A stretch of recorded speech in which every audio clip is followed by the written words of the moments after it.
What's up, everybody? It's Greg Santos. Welcome back. And I actually want to do something really different today. Last year, I created vision boards with my family. So if you look here, you can see some stuff. We have some stuff getting ready here. We also have some food being prepared. Just some fun, family activity stuff. We're gonna be creating some vision boards again this year. But what I wanted to do is I wanted to create a video all about what I did this year and what was on my vision board this year and what did I accomplish and the story behind every single thing that I did, I wanted to do. All right, you ready? All right, Jules, so go ahead and show them here. Starting off with 4 a.m. Big thing I wanted to do this year is I wanted to wake up every single day at 4 a.m. and I did that. There was actually one day that I didn't wake up at 4 a.m. I actually got to sleep in to 6 a.m. I know the disappointment. I can hear you already. I see the tears. But the reason why I did that is because I spent 2 days in a bathroom with food and water, writing down the answers to the questions. Who am I? What kind of life do I want to live? And what kind of friends and people that I want to have in my life? And on that day, because when I spent that first day in the bathroom, it was so mentally taxing. And then the next day, I'm like, I'm sleeping just a little bit, so I can at least recharge my brain a little bit more so I can get more out of my day. So definitely did that. One day I got to sleep in, but other than that, I was up at 4 a.m. every single day. Over here, we have Tony Robbins, Unleash the Power Within. Now, I actually got chosen to work his Unleash the Power Within event back in March. What happened was, I was at a business conference in March in Las Vegas, and I was gonna go to San Jose and work the event.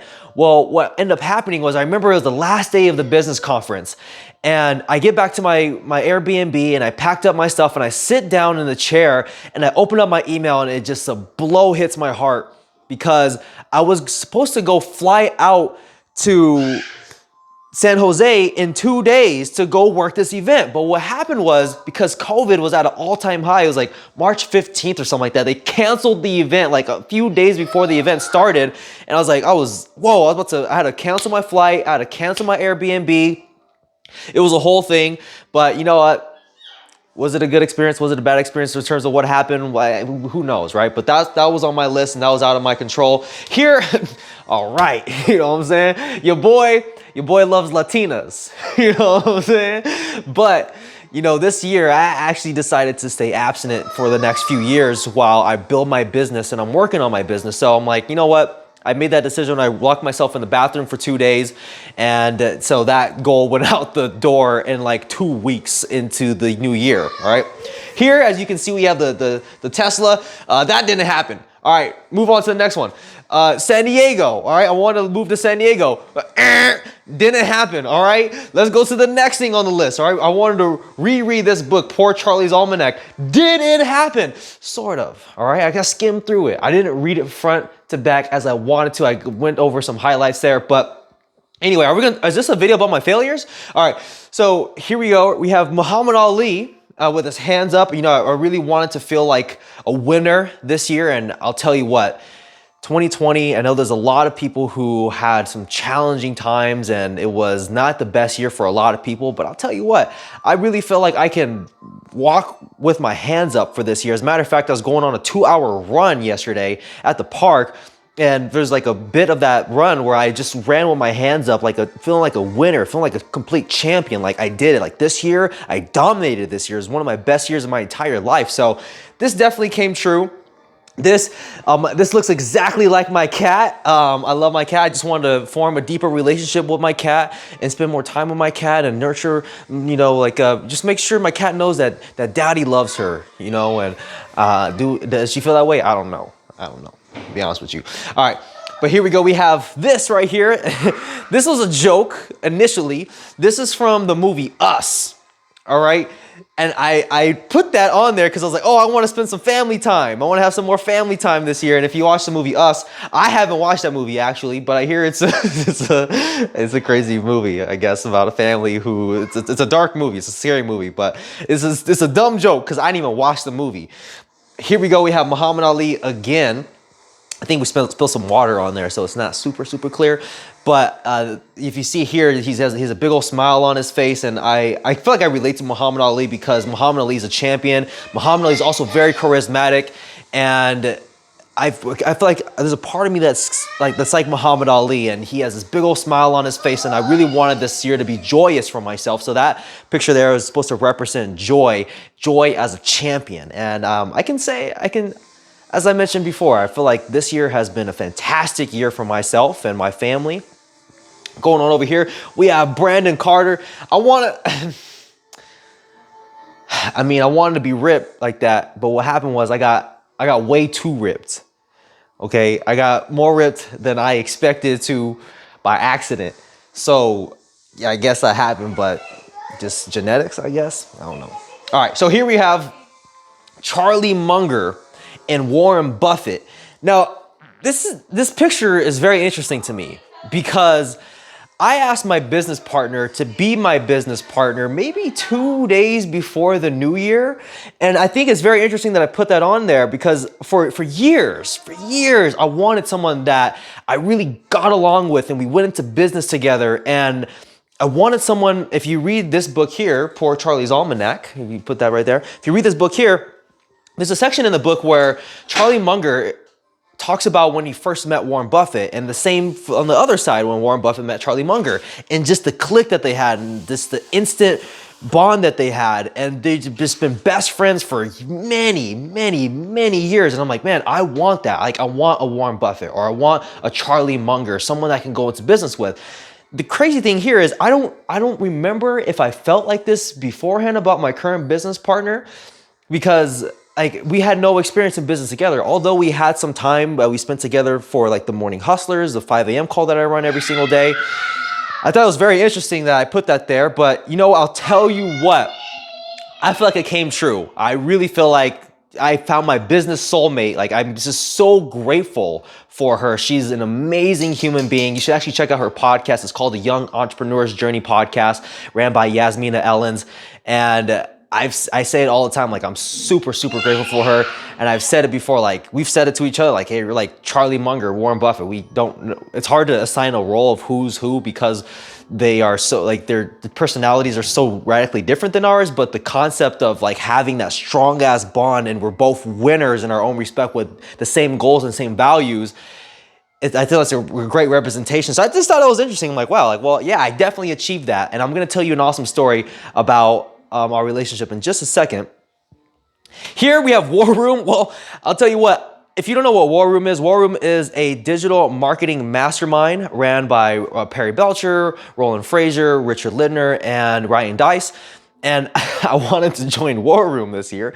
Very, very ambitious. You have to have at the very least a 7-figure business to join, and it's $30,000 a year to be part of. I was like, I'm shooting for the stars here. I'm shooting for the stars. Let's see if I can make it to War Room. Although that didn't happen, I will say I got a nice hat here, exclusive for War Room members. My brother-in-law is actually a member of War Room, and they were nice enough to send him some hats, and he gifted one of the hats to me. If you can hear my little nephew, here, come here, you come here right now. You see, here, I got my nephew right here. Say hi to the camera. No, you don't want to? Okay. All right, almost. She's almost done. Okay. All right. So that didn't happen, but I'm glad that I got this hat. Really, really, really dope. Thank you guys. Here we go. I wanted $10 million this year. Okay, I wanted to go from 0 to $10 million. Talk about over optimism tendency, right? We're gonna go ahead and move away from that because I came a little short of that, about like 9,900,000, whatever. So. This last one, this is actually the most meaningful one for me right here. This was Kobe Bryant when he won his last championship. And Kobe Bryant said that was actually his favorite championship that he won. You can look up the story on the whole meaning behind that. And nobody could have predicted what happened on January 26th when he had died in that helicopter crash. And I've grown to really respect Kobe Bryant for his mindset and how his work ethic and how he attacks things. And it was devastating for me when he died. Like, I cried several times. It was on my mind for so long, just thinking about Kobe Bryant. And I put this on my vision board because I wanted to have this moment for myself during the year where I felt like I won a championship. I wanted to feel that feeling like I won a championship, like I felt fantastic. So this is what I felt like really solidified my relationship with my business partner, where I really felt like this girl is a winner and she's irreplaceable. So 2 days before the new year, or a day before the new year, I asked her to be my business partner. And we were gonna create a mastermind together, right? On how to build a social circle, how to attract mentors, how to become a person with high value, things like that. Well, we said, okay, we're gonna have a launch on April 4th, 2020, my niece's birthday. We're gonna launch our mastermind on that day. So we created a schedule. Every single week, we're gonna meet up on Saturday and we're gonna create content. We're gonna just check in and make sure that this launch goes well. We're gonna do, like, we talked about our marketing plan, we talked about the sales, we talked about the messaging, we talked about the systems we have to set up, everything, right?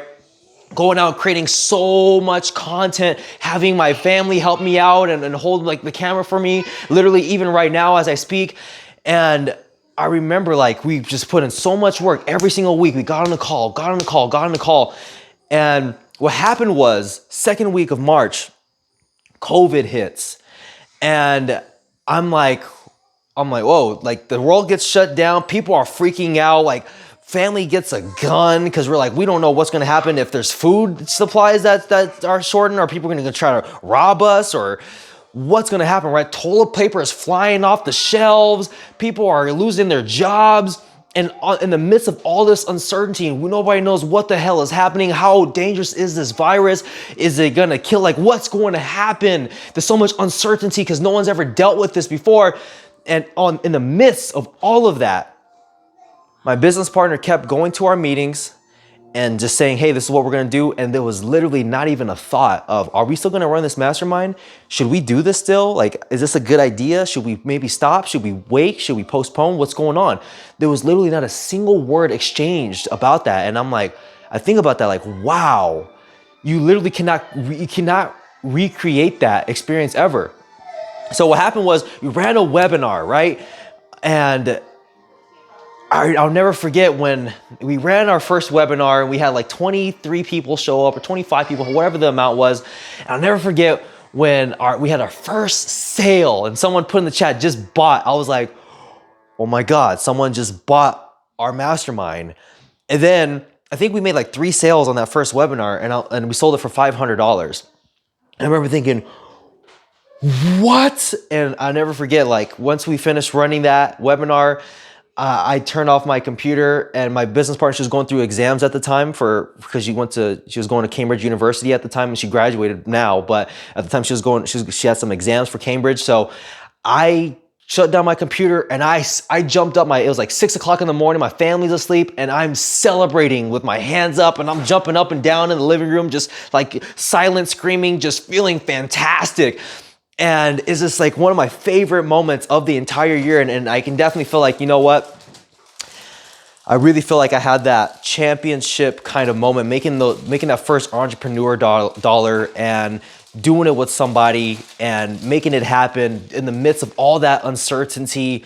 And that's when I really felt like, you know what? My business partner, like, she is just a solid human being. You only get like one, maybe you might get 2 people like her in your lifetime, but I highly doubt that you ever meet a quality person like that. In terms of like a potential business partner, like business soulmate, super awesome. So in conclusion, that is my vision board for this year. I feel extremely proud of this year. There's so much more that even happened than what I just described here. I mean, the year that I had was just incredible in terms of growth, in terms of the network that I built, in terms of the relationships that I have, in terms of how I feel about myself, and just a whole package. So I'm extremely grateful, and I hope you had a fantastic 2020 as well. And if you didn't, just know that it's within your power to have a better 2021. Even if the external things, maybe you lost your job, or maybe things are tough right now, you can still focus on what you can control, and you can still make tremendous progress of becoming better no matter what situation you're in, okay? So If you like this video, go ahead, hit that subscribe button, hit that bell as well. Comment, what was your favorite part of this entire video? I might create a video talking about what I plan on doing in 2021, but that was it. There's my wrap for 2020. I give this year a 10 out of 10 in terms of like what I was able to do and was able to accomplish and the people I've met and been able to do it with. So thank you for watching. I'll talk to you soon. Peace.